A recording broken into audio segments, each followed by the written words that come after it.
Okay. So today we're really just going through the action plan that we made. Nicole and I worked with Joanne and Lynn on this. Unfortunately, Joanne and Lynn can't be here today. They have their Southern Tier meeting. Is my screen sharing? Can everybody see it? Yep.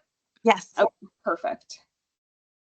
So I think we were just kind of planning, correct me if I'm wrong, Nicole, we were just kind of planning to just sort of go through everything and show you all what we're thinking of, and still take feedback if there is feedback or thoughts or things we should change or add. It's not finalized by any means, but it's just a little more, has a little more details than last time when we talked about it. Yeah. Okay. I think also too, to like solicit your interest in helping with anything too. So if there's anything on here that you get excited about and want to be part of, we want to know about that too. Yes, absolutely. There are things that we definitely need help with. And, you know, even if you just know somebody who you think would be interested, feel free to share this recording or just kind of spread the word. And we will always accept help. And also there's no like level or barrier to entry for helping us with any of this. I think when we first started having these meetings, I had a couple people reach out to me and be like, I don't know that much about XYZ or about, I'm not familiar with this community or whatever. Like, please don't be anxious about any of that. If there's any help that you're comfortable offering, we will take it. And if there's things that you need to like learn, we will be happy to teach those to you or put you in touch with resources or things like that. So, okay, so our first goal is related to external events, so particularly around Pride Month, but really just concerning holistically looking throughout the whole year. The Red Cross fiscal year is July to June, so this would go through June of 2026.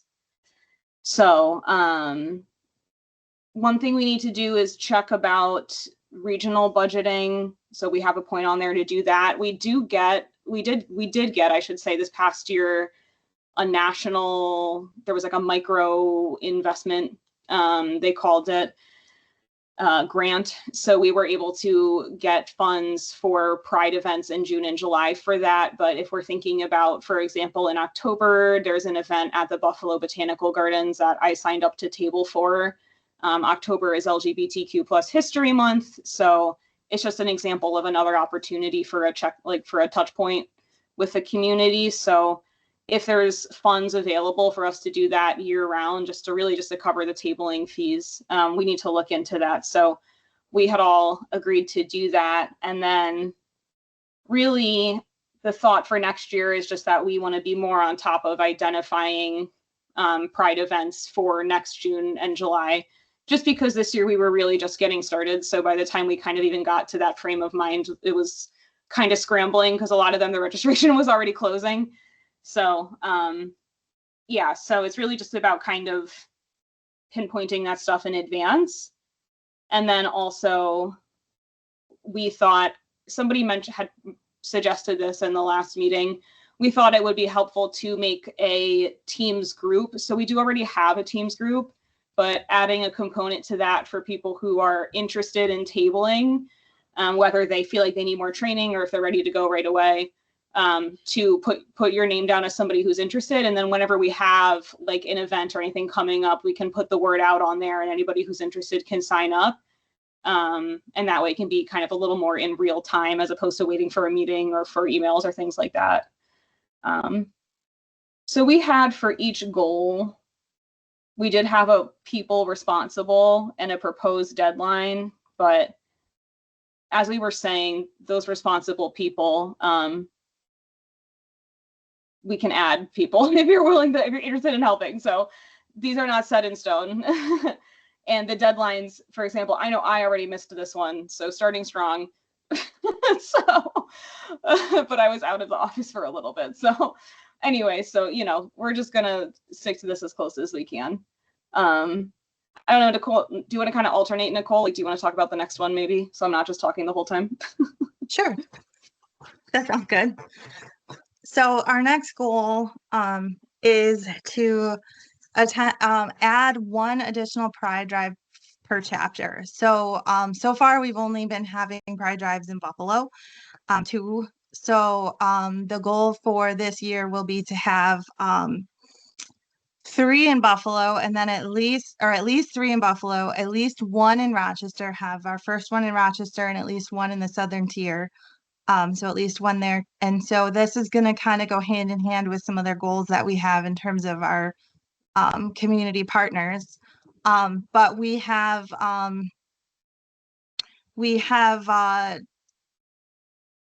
kind of looked at who could be part of this, and we've set these deadlines for the beginning of the calendar year, getting reaching out to people this fall, but really trying to get these drives in action, these additional drives in action at the beginning of the calendar year, because we know that there's a lot of work that goes into establishing the connection, planning the drive, promoting the drive, getting people involved. So we're really looking at this as like a second half of the fiscal year activity, but something that we're going to have to start on now so that we can get these established and hopefully be able to have some new Pride Drives this year. And Wendy, I saw your hand is up. I want to give you a chance to speak. Yeah, we probably have a third. I just need to confirm it. Just so you know. So we'll have the two at the chapter, one in December, one in June. I'm multitasking, apologize. I can grab those dates if we still need them quick. But last year I had the Rainbow Collective of Western New York, who sponsors Hamburg Pride that we did, Pride in the Park. They did a drive in February for us, kind of around the Valentine's Day theme, at the McKinley Mall location. And I'm going to be asking them to do that again. So if they would, that would be the third one for Buffalo. Not that we couldn't add more, but I just wanted to let you know that. Oh, that's really exciting though. That's awesome. I don't know what they'll say, but last time they were on it, and the thing is, I think sometimes I just like to say this is, I know we do our Pride Drive in June, and then we also the one in December. It's kind of like Pride all year, so it's good. And those organizations are so often so busy, like the month before, the month of Pride, and then the month after, everybody's taking a big old deep breath, So I think it's great for us to really, and also it does back up what we were talking about, that we do Pride all year when we are doing these other drives at different times. So I would encourage, as we're adding them, I mean, it's great to do them during June, but I would encourage, if the other chapters are consider something like that. And you also use some of your standard chapter drives and dedicate them as Pride Drives, correct? Yeah. So and you have a partner come in. Okay. Yeah, we typically run one drive a month at the chapter, sometimes two. But in the June and December drives, what we do is we bump the goal up. So that it does two things, which is good. I mean, one hand, people could say, well, we're using some of those folks and maybe they aren't coming. But we've had people come and they didn't even know it was going to be the Pride. They're a regular donor that comes there and they love it, And so basically we just make that a larger drive. So it's blending everything together. Awesome. And Mason? Yeah, good morning. I just was hoping too that we could incorporate the fixed sites in those. I mean, we're already established, so that doesn't, we don't have to get a sponsor and things like that. So I don't know the logistics of it, but I know there's ways, like if you wanted to do a week or a month, like a Pride Month or something like that, where we could have at the fixed sites like a QR code. So anybody that's coming in for that specific purpose can actually scan the barcode, and then we credit them to say, okay, they're part of this campaign.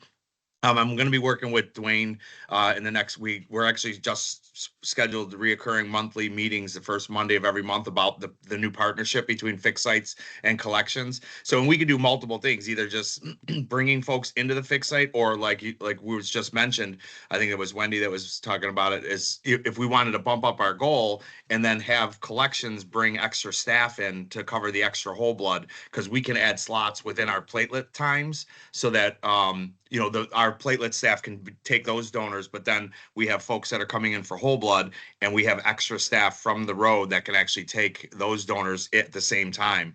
So, and I mean, like I said, most of our centers are open at least 6 days a week. Buffalo's open 7 days a week. We can dedicate any day, any week, any month to it, and just have, the whatever we have for marketing and things like that. So just want to make sure we're thinking about all the options that we can hold these blood drives. I love that. Yeah, that's a great. Oh, sorry, go ahead. I just want to say, I think that's great because, if you know the geographic area of the Buffalo area, that the chapter drives typically cater to people that are more in the Buffalo, the city and stuff like that. Whereas the drives out, to come into Cheektowaga, for my end, I'm speaking of Buffalo specifically, kind of are a different geographic area of folks. So I think that's great. One question I have, you mentioned scanning a QR code. Is that like they make an appointment and then when they come in, they scan it, or would they have to? Yeah, I think normally with our blood drives, they have to scan, they've ahead of time predetermine what they're donating for when they make their appointment. The example that was given to me was they do it, I believe, in Massachusetts. They do the Battle of the Badges. So whether you're a fireman or a policeman, you make your appointment, you come in, and then you scan the QR code and say what team you're on. So, and in this case, it wouldn't be that. But if we had something, it's probably something more that the account manager would want to keep track of, like how many people did we get from this campaign type of thing. We just did a partnership with Metallica's not for profit, and they actually for a week held a blood drive at the Liverpool Fix site, and gave out free Metallica Red Cross T-shirts to every participating donor. So there's things like that we can get with like marketing and get the Pride shirts and things like that. So if you come in and you scan the barcode and you're part of the group, you get a dedicated Pride shirt. And so I don't know exactly, again, how all the QR code works, because this was somebody else in the Northeast, but I think the account managers have more information than I would have on that. Okay. And I want to learn more. Yeah. Can I jump in real fast here? Yeah, absolutely. So there's two ways that on the back side you capture like, hey, we're here, and then they decide who they're going to be. But there's something called a blood link, and a blood link means they basically, it's like a virtual blood drive, if you will, and they can go to any site out of that. So they would basically register through there. And then kind of, if you think there's a next step when they make their appointment, so they're actually, Carrie, to answer your question, they'd actually be having an appointment. But then when they give that report actually shows us, who registers, which is intent, who makes an appointment, and who donates and where they donated. So blood links are something we really want to work heavily on. And I think we could use that very successfully with that. Especially in Rochester, because we have the 3 blood centers. So if they prefer to donate, somebody prefers to donate in Fairport or in Henrietta or Greece, then that's where the barcode comes in handy, because you're not pinned down to having to donate at one of the particular centers. You can donate at all 3, any one of the 3, and then just scan the code, and we know we're giving credit to that party. Yeah, I really like that. I think we should add that as have a virtual, not only our chapter goals, but maybe have like a regional virtual Pride drive that's that people can go donate at any time, and have it go towards our region. Yeah, and I know the National Pride Resource Group has done sort of like a friendly competition with this sort of thing, but I think it's just been the blood link where you kind of, when you make the appointment, you designate at that time. They've done that as like a friendly competition with other national resource groups. Like, I think, I don't remember which ones exactly, but they have done that.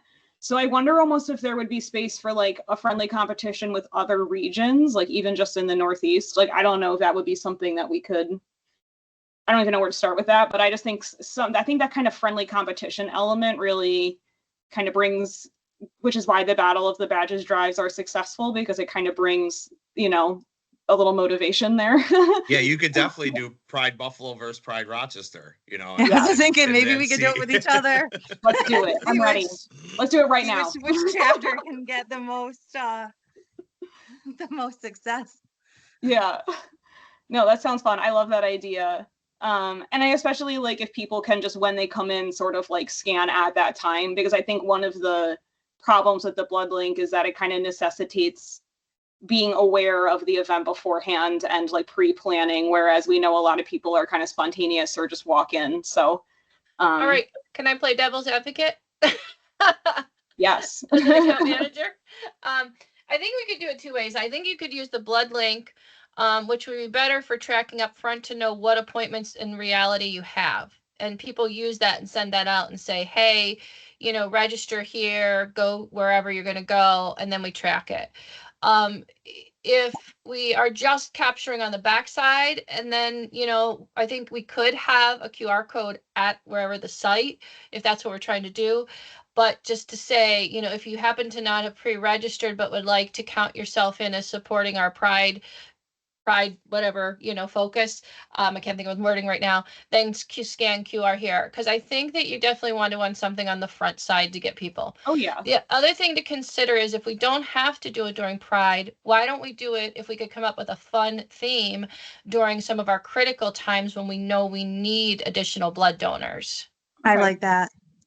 The other thing that National did to this point is that if people showed up and they hadn't pre-registered, they would give them the blood link to register for their next donation so that it counted towards the Pride Drive. So that's like if we want to do this during the critical time and we have people come and they're like, I didn't know I could sign up for this, it would also promote them to sign up for the next time they're eligible and have it count towards our drive. So that's another thing we can do too.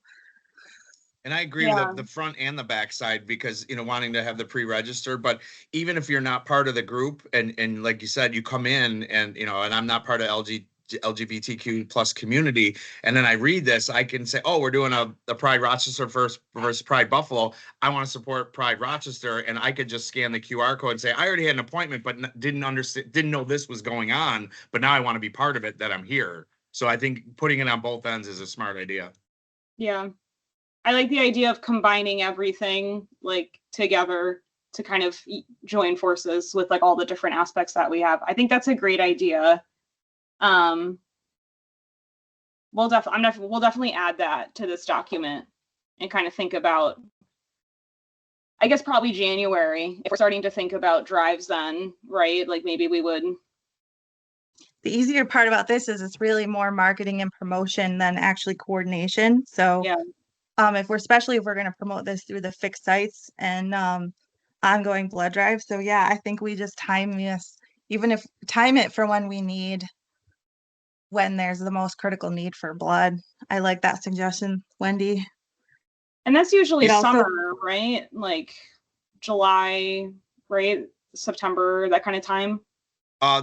Usually like after the holiday season, we start to tank this in the middle of the summer when we lose the colleges and high schools. But yeah, generally after Christmas time, like January, we take a nosedive because people are kind of over it. Over January, February is that time period. And you know, if we did February, it's, you know, the month of love. I mean, then we could have some fun I with like that. You know? Okay. Awesome. Yeah. So then we'll talk more about this soon so that we could potentially be prepared for February. That would be fun. And I'm willing to help in any way. Okay. Thank you. Okay. Thank you both. You could do like call Pride supports critical need, you know, and then you have that competition in February because that's our critical need. And there you go. It's a. Dawn, you have your hand up. You're muted. Yep, sorry, it took me 2 seconds to mute. So yeah, I think this is a great idea. Having planned like chapter drives with our board, when you do it over a period of time, you catch more people of the target group that you're trying to attract. Because, you know, if they're regular blood donors, sometimes they can't, right? If you do one day, it's like, well, I'm out, right? I can't do it. That longer period sometimes opens up the window for people. And then it also provides that flexibility, right? They can go when it's convenient for them rather than, you know, here we are from 10 to 5, you know, coming and donate blood. So I'm excited about this. I think this will be a great idea to use those tools in order to really expand the potential for folks to donate. And I agree that they should pre-register because you don't want to overwhelm a site by people just showing up. I'll say one more thing and then I'll be quiet about this, but my brain is clicking fastly here. February is also Black History Month, so there are a lot of groups, not a lot, but there's a fair number of groups that we're aware of that focus on intersectionality.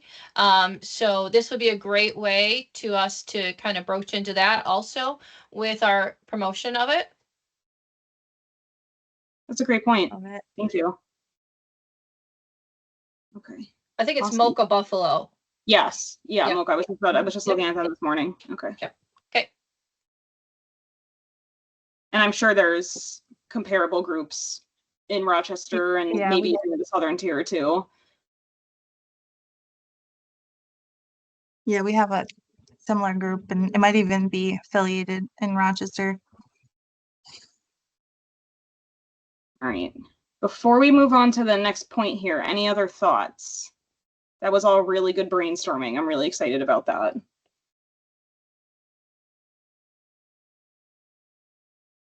I love that we added another goal and it's achievable. Yes. Yes. It's smart. Works with what we already have. Yeah, Kate, thank you for the reminder. The winners are the hospital patients. True. It's not just about us. It's not just about the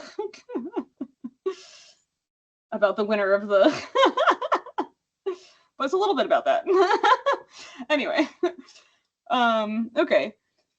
So our next, this really goes hand in hand with what we just talked about, and really with the events as well. All the goals are interrelated. And this one we talked about really building relationships with 3 other organizations in the community for each chapter. So 1 in Buffalo, 1 in the southern tier, 1 in Rochester.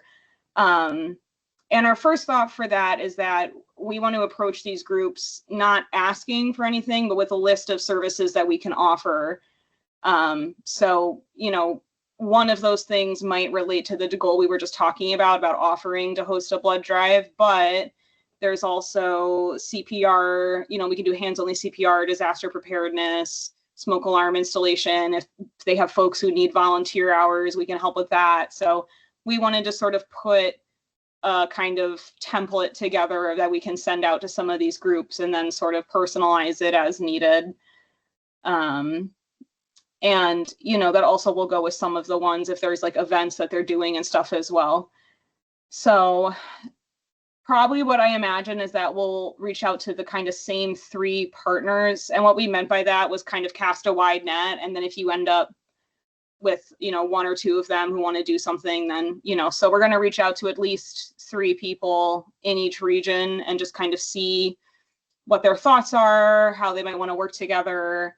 And then once we kind of make that initial contact, then kind of by the start of the next calendar year, try to have a more concrete idea of like what a partnership with them might look like. And that will be different because at least I know in Buffalo, we have a lot of organizations that support the LGBTQ plus community, but they all have slightly different focuses.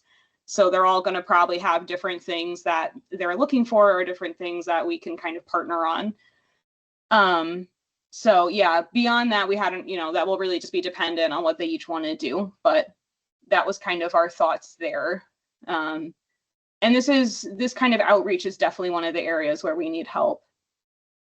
So we had put some names in based on people who had expressed interest in helping us with this stuff, but that's definitely an area. Any other thoughts on that or about anything else we've talked about so far?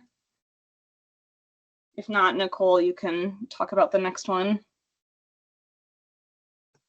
So this idea came from helping to understand the limitations around PrEP and being prepared for that conversation and working with groups. It kind of goes hand in hand too with with fostering the community relationships, working with groups that provide PrEP or have clients on PrEP, and being able to provide a more holistic education about why there's a deferral, what the current research status is, and maybe have like a pamphlet or something that can help, that they would be willing to distribute, that we could distribute, that would help facilitate a conversation about this so it doesn't become a sticking point or an issue. So this one, we have a few relationships that we're going to try to reach out to and just kind of get an idea of what the current state of research is, what is important to people to understand, and then try to see if there is something that we could put together that would be educational, but also make sure that we remain in a position of promoting the use of PrEP. So it's not anti-PrEP, so that we're really, talking about the importance of using PrEP and the effectiveness of PrEP and how we really support it, and that there's reasons for the deferral, but that it doesn't. There's no feeling that it's making anybody unsafe. I mean, in logically, you would think that donors on PrEP, especially if they're qualify with all of the other behavioral qualifications, would probably be the safest donors possible. But the science has to catch up, and so we want to be able to just have those talking points and that educational information available to make it easier too for us, because I'm stumbling over my words right now. So I'm sure that all of us have struggled with this when it comes up. So we want to have some better prepared materials and talking points when this conversation comes up. And so working with some of the groups that are involved in this and understanding people affected is a way to approach it. Ellen. Yeah, I just wanted to throw out there, and I don't know if it's a question or just something to think about, related specifically to this. Have you checked the nationally developed materials that were released upon the change of the criteria? Because I really think that there were some materials that dove into this topic specifically, and also throwing out there that anything, I'm for collaborative conversations. Absolutely, but we just want to make sure that we check any resources that our medical office may have issued on this topic. We wouldn't want to contradict anything that already exists, is my point. No, yeah, that's a really good point. Yeah, absolutely. And anything like this, we would have to have approved before we distribute it. We wouldn't just but there might already be something like this is my point too. You might want to check with that either through the medical office. We do have stuff actually in our LGBTQ initiative. I'll have to take a look specifically, but the challenge is some of it is internal only versus external. Right. So we do have some things, and I know that we've looked at them, but maybe we could maybe pull them and get them out for everybody to look at, because some of them are internal versus external. And I think when I've used them, where I run into it is, the internal has a lot more information, but when I'm out in the public and tabling, I have to verbally share that. So to maybe sure we have some great material to put in people's hands and not just be word of mouth. Right. No, I understand, but maybe something that's, currently internal can be adopted or something, so that, again, we wouldn't want to put out any conflicting messaging on that. And I'm just thinking about that from, the regulatory perspective as well. But I'm all for it for sure. Just wanted to bring that point up. And there is also a really good point. On the LGBTQ plus blood donors page, there is a particular FAQ, the same way that we have on the more generic blood donors page. There's an FAQ for just common situations that arise. They do have that.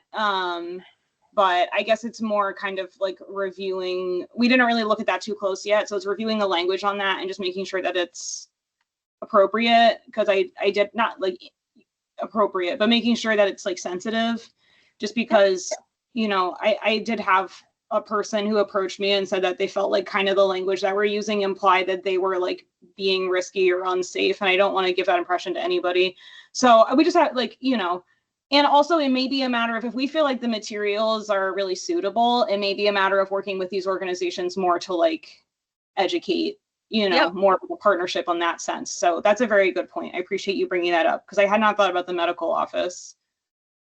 and what And they I think might. if the focus was more on the medication itself and what that medication does, what the FDA believes the medication can do by delaying the detection, it's not like you said, on a personal level, you don't want somebody coming to you saying, "Oh, you think I'm unsafe, so because I'm taking this," and it's like, no, it's not that. It's the medication itself that could delay any detection. You're doing the right thing. You're being safe. We want you to continue to do that. But if this were to happen, we would not be able to detect it, and we don't know what the chances of transferring HIV to a person in the hospital. We know it can't be especially with PEP and PrEP. It's very safe sexual contact wise, but blood transfusion wise, that there's just not enough data there. So I think if we spend more money or more time on the science and the medication and not the human being, it's like it's not nothing for you personally. It's just the medication that we're talking about. Okay, that's a good point. Yep. I'm going to add in here too, because I just kind of remembered in Buffalo, we have the Imperial Court of Buffalo, which is an organization that does work around some of these topics. So they could be, just before I forget, I'm going to put that in there because they could be a potential touch point for us about this kind of work as well. Cool. Okay. Very, very good thoughts. Our next point was to try to have like some sort of presentation or guest speaker either on. Oh, okay. Thank you for putting that in the chat. I was like, whoa. Yeah, that's right out of our reference 405. So that's the wording that's exactly out of our procedure when we have to discuss this with somebody who may be deferred for 3 months for taking PrEP. This is exactly the definition it gives our staff so that they can try and explain it to the donor. So this is like information that they can share with the donor, maybe not verbatim, but it's public. If they had to pull up this reference and because obviously they don't memorize all this stuff, so if they had to pull it up and they could read it verbatim as to here's why, if a donor's really adamant of I feel personal about this, I feel like this is unfair, and then we could just read it. Basically what we try to do is, we're on your side. It's the FDA, not us. And that kind of, it does outline, it does specifically say, this is the FDA, so, you have to go through other avenues. We can't change it on our level, but, write your congressman, do what you need to do, be an advocate, but we just have to follow the rules that the FDA lays out, and this is the rule. Okay.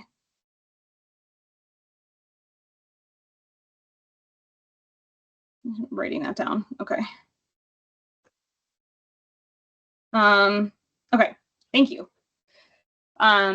So yes, so what we were saying, the next goal is to have some guest speakers. I did reach out to somebody who's on the National Pride Steering Committee, who's doing a lot of work with improving quality of life at the Red Cross for transgender and gender nonconforming employees, as well as also trying to provide a more inclusive and safe situation in sheltering regarding like bathrooms and those kind of spaces in mass sheltering for transgender and non-gender conforming folks. So he and I had talked about, potentially having his branch of the steering committee come and talk to us about what they're doing and how we can help and just sort of what the next steps are.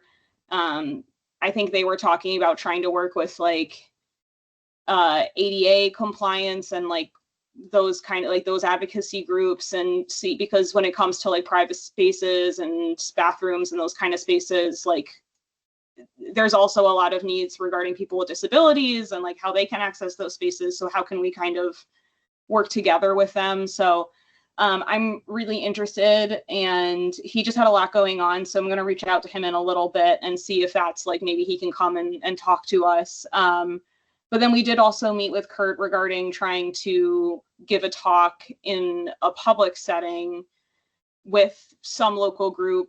And we had ideas for just kind of doing some outreach and seeing who would be interested in that.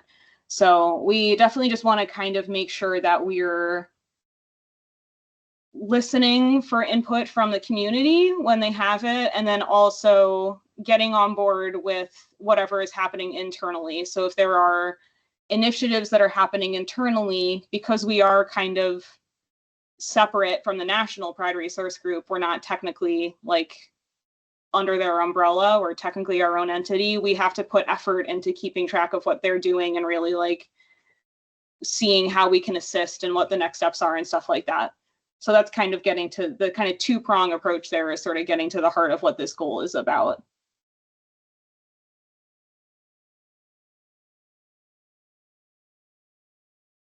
Okay. All right. Nicole, do you want to talk about this one? And then I think this is the last one, maybe. Yeah, this is kind of our last goal. So I think it was Wendy who coined this Pride Inside. And we really like that. So what we'd like to do is more awareness internally within our chapters for volunteers and staff members about what's going on, what we're doing. So the goal here specifically is to provide at least one presentation per chapter at an all hands meeting or at a staff meeting, and be able to share what we're doing, that we exist, get more people engaged and understanding and involved. And so we need to work on a presentation for this. That's our first step. Try to get that done by January. We also want to have some materials, quick flyers, things that we can post on our bulletin boards that we can share with internal staff. And then work with our chapter leadership to identify some opportunities to present this information and let people know that we're here. Mason. Yeah, so for well, Eastern and Western, and it does include Greater PA as well, because I work with my counterpart Kelly DeNegro from Western and Greater PA. So I actually, or Eastern and Greater PA, I do the PowerPoint presentation every month for our in-services for all the fixed sites in all of New York and Northeastern Pennsylvania. So if there's something you guys could develop in this sense, and you have like, you know, like a flyer, for instance, or you could put it into a slide, I can just put that into the monthly in-service so that staff can either, you know, go know the website or a QR code or something like that, and say, if you want to join the, you know, Western New York Pride group, and sit on these meetings, or, you know, just be part of the membership, I could do that. I did present this once, but it was included with the sickle cell resource group, and it also included the Latino resource group. So there was multiple, it was embedded with multiple, not just the Pride. But if you guys have something specific to the Western New York, please send it to me and I'll include it in our in-service every month. I didn't even know that was a thing, so that's awesome. Thank you. Yeah, that's great. There's definitely a lot of subgroup meetings, you know what I mean, that happen kind of throughout the Red Cross. So just knowing about those opportunities and places where we can just spread the word is perfect. I know there's other committees, there's like a biomedical committee and stuff like that. Like there's places where we could definitely just sort of spread this information. So having a flyer or something like that kind of formatted and ready for that, and maybe like a little PowerPoint or something, and then kind of format that for each situation is going to be perfect. I like the idea of having a slide or two that we can have others use to incorporate into things like the in-service updates. That's a great idea, because we could also give you like upcoming events and status updates too that people might find interesting. Absolutely, I'll include that. And collections also once a month has an all staff in service at every, you know, at every region as well. So it could be, we could pass it on to that, you know, through the partnership with Dwayne, the RDSE for Western New York, and his managers, his collections managers. I can distribute that to all of them. They can all include it into their in-service PowerPoints. Yes, I go to those collections all team meetings in Buffalo, so that would be perfect.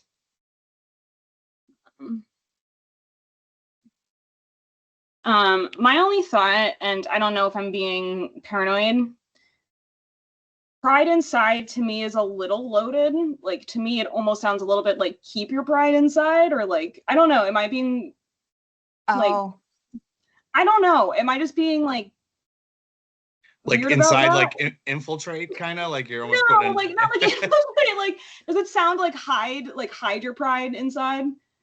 I think, Carrie, if we did it, you would make a little logo thing that would say pride inside, but then it would say the Red Cross. Yeah, pride, Yeah. Within I don't think we could just say pride inside. I don't even remember saying that, but I vaguely have recollection. But so if you guys don't like it, it's fine. But I was just saying, like, we would need to put something else, not just say pride inside. I think we'd have to say pride inside the Red Cross or something like that. Cross. You know what I mean? So pride inside our organization. Yeah. Or like pride inside everything we do or something like that. Yeah. I think that makes more sense. It implies that we're like infusing it into everything. Mm-hmm. Yeah. Okay. Sorry. I just had like a moment and I had to ask. It's important, like messaging. Yeah. You're right. And I don't know if, one person thinks that other people's might, so it's worth bringing it up. Our last goal is, I think we realize that we have a lot planned. I think it's doable, especially because we've spread it all out throughout the year and there's multiple people working on it.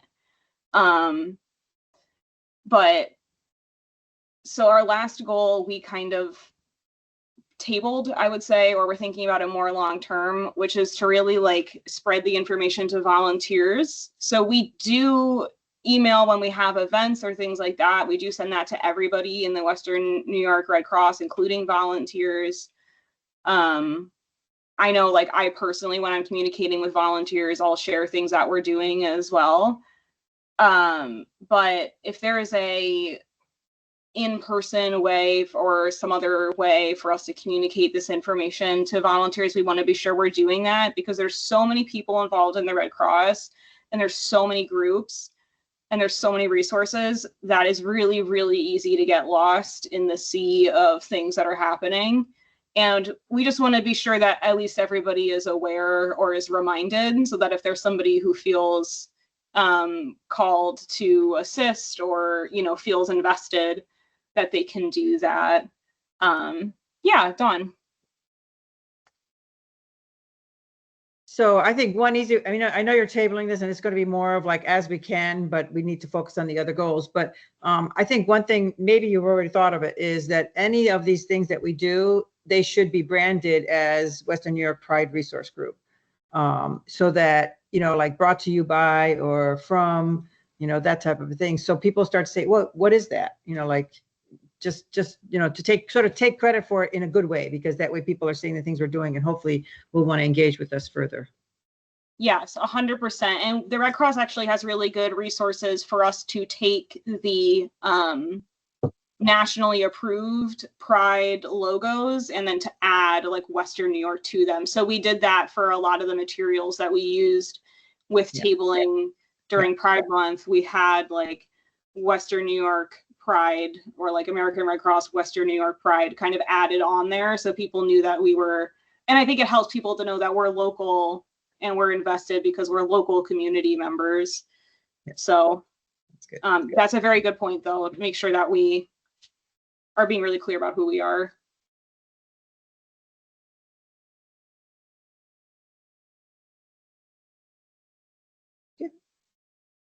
No, the one thing that just occurred to me as we were going through these last two is we need clear instructions about how to get involved or how to join.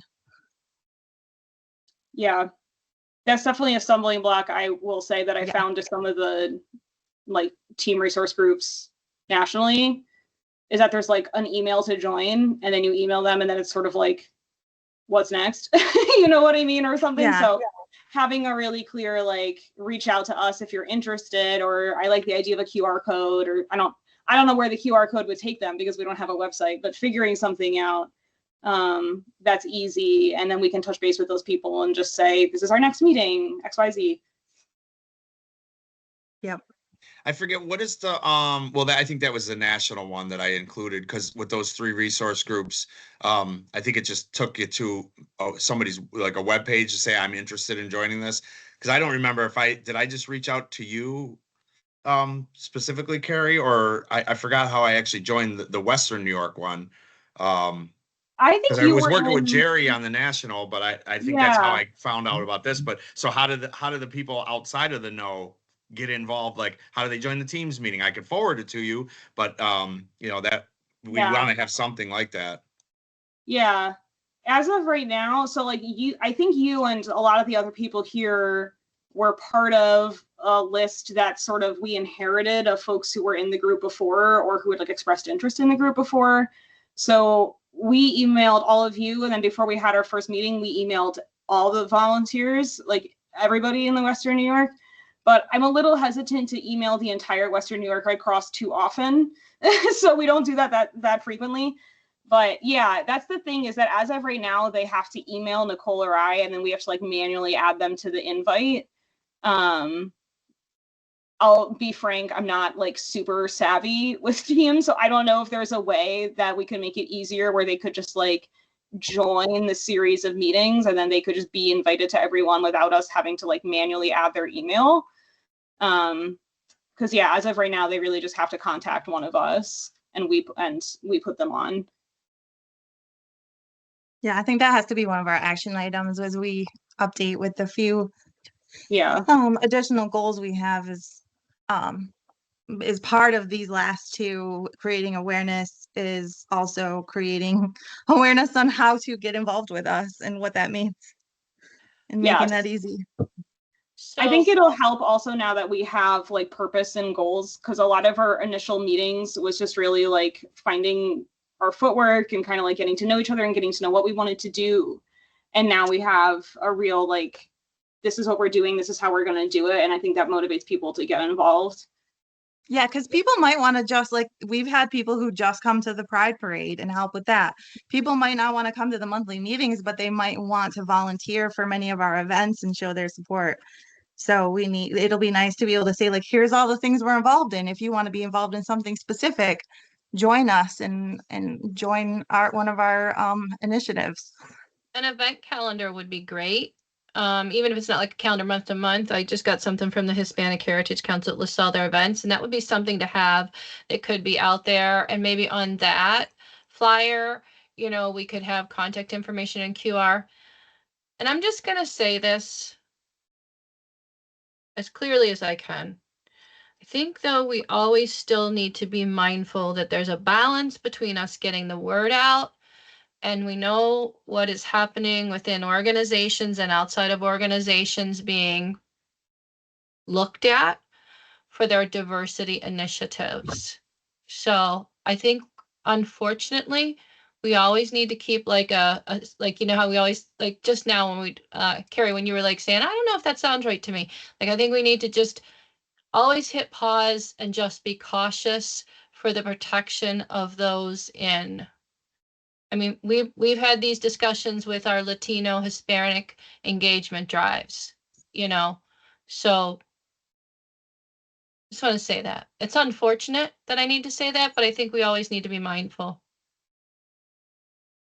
Do you mean from the perspective of us being careful about what or how often we said something, or do you mean for people who may not feel safe to get involved, or both? I mean, I guess a couple things for people that may not be safe to be involved.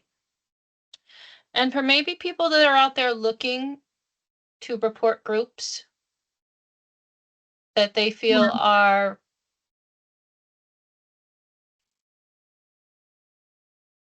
should not be doing the things they're doing. Do you know what I'm saying? I do, but the W word. Yeah, exactly. Yeah, the W word. Yeah, I just want to say I don't think it's a huge thing, but I mean we are sensitive to that, like in our sickle cell initiatives, our Hispanic Latino engagements and stuff like that. That just always be aware that, you know, I mean, even within our organization too, you know, we just need to make sure that we're doing everything the best that we can, because there could be somebody that is just like, you know, I'll just say it like this: that I don't agree with that we offer that, or I don't agree that the American Red Cross offers that. So I'm just saying we just need to be mindful. I'm not saying we need to change what we're doing. For example, I got to share this with you. Love this. Highmark invited me. We do a lot of work with Highmark with their blood drives, and they have several ERGs that we work with, and they're doing it. It's called an inclusion event. An inclusion. They got rid of the diversity. They call it the inclusion event. So I'm super excited to go to that and find out more about that. But I'm just, I just want to say that because I think for everybody, for those that maybe don't feel safe participating, for those that are allies that are participating, and, you know, for those that might just be looking out for nefarious reasons, I'll just say that. Yeah, I appreciate that, but I do also want to say that I mean, I don't know if everybody feels the same way, but personally, I've always felt like we're really protected by the Red Cross. Like, I know they're not really cracking down on that, you know what I mean? So like Cliff came to the last National Pride Resource Group meeting and talked about how important it is to him that like we continue to do this work. So I wasn't talking about necessarily within the Red Cross, because we do a lot of external things. So that's what I'm just saying. Yeah. When we're out there, we just need to be aware. Yes. Yeah. No, I know what you mean. Like, we should each be aware when we're out there, but I don't want that to discourage us or anybody from continuing to do it. It's really each person's decision whether or not they feel safe doing that. I don't want to back down as a group. And I don't know if other people don't feel that way, then we can talk about it more. I'm not saying back down, Carrie. I just want to be clear. I'm not saying back down. I just think that we need to be aware and always just put that quick look lens on, which is what we do for our blood drives. No, that's fair. I appreciate that.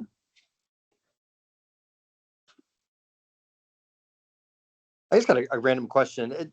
Is it just hearsay that we are changing diversity, equity, inclusion, or just the way we label things in the organization? Because I was there what Cliff said, and it sounded like we were good and holding strong, but then I don't know if it was a rumor that someone said we're going to be changing our verbiage. Isn't it changing to mission inclusion? It is changing. So it is changing. So I know, like, at the board level, we have the idea committee. So we added, I think, accountability. This was, last year, I think. So it wasn't like sort of in response to this kind of, as to Wendy's point about like political backlash. Okay. Yeah. At least this was only in the Western New York chapter for the board. It was the idea of introducing accountability. So you can sort of do these initiatives, you can say these initiatives, but you also want to be mindful of, like, what are you doing to make sure that you're actually enacting them. And I think even, I know, like, the school I'm at right now, we used to have Diversity, Equity, and Inclusion Summit. We rebranded that to the Hope Summit for how our purpose evolves.